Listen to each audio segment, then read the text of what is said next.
like Lex Luthor being intellectual or wearing a mech suit to fight Superman. DC said he is the smartest human over Batman. Do you think movies have touched on that aspect of Lex? 100% intellectual. I think him as the mustache twirling mad scientist in the mech suit is not, like, that is a concept from a bygone era. That's when they were very silly and cartoonish and for kids. And with time, the comics evolved. Like literally decades of time, the comics evolved and the audience grew up. They stopped just being for children and they started being for all ages. And so in the 80s, they start being like, okay, let's take these more seriously. What is a more serious version of Lex Luthor? And so it kind of evolves into the current version that, in the comics, you start seeing the businessman, the politician version that is secretly a villain emerge. And then that's what they did on Lois and Clark, and then Superman, the animated series. Of course, that's what was on Smallville. And then we didn't see it actually in the Snyderverse. They did something in that ballpark, but they did the Mark Zuckerberg-ified version of him, which I don't think we needed to do. Like everyone was like the big joke was, because this casting was right around when Breaking Bad was at its peak, like, we want Heisenberg, and they gave us Heisenberg.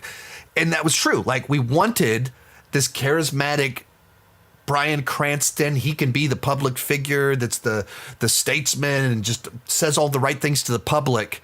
And then behind the scenes, he's Heisenberg. He's the villain. They didn't give us that. We got, he eats a candy. This weird guy. So, but I think like that's why people love Michael Rosenbaum and the character, because it was this long-running version where he's the hero of his own story. He's misunderstood. He can't restrain his worst tendencies that lead him down these paths to burning bridges. And that's compelling and it's interesting.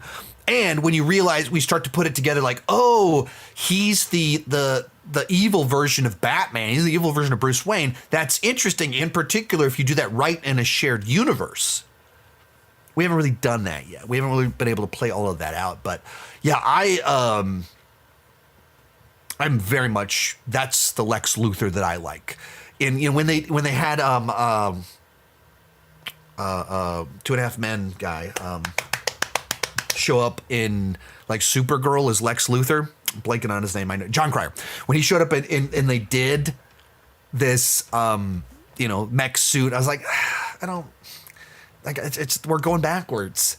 And so then on Superman and Lois, they did their own Lex Luthor, and it's the businessman, but he's really intense, like the most like hardcore, hard edge Lex Luthor we've ever seen. I was like, right, he's the smart businessman that's calculating, but he's also this guy that just has this intimidating presence whenever he enters the room, and they had like this heavy metal guitar riff as his theme music. I was like, yeah, that's Lex Luthor. You can do Michael Rosenbaum. You can do this version of it. You can even do, was it John Shea from Lois and Clark? Yeah. But the mad scientist, the mech suit, no. Most of these clips are pulled from my Patreon live streams. I do about 6 live streams every single month. For $2 per month, $20 per year, you can get access to all the exclusive videos and live streams. For $5 per month, you get your name on my end card. At the top tier, you get a 30-minute video chat with me each month. The link down below in the description has more information.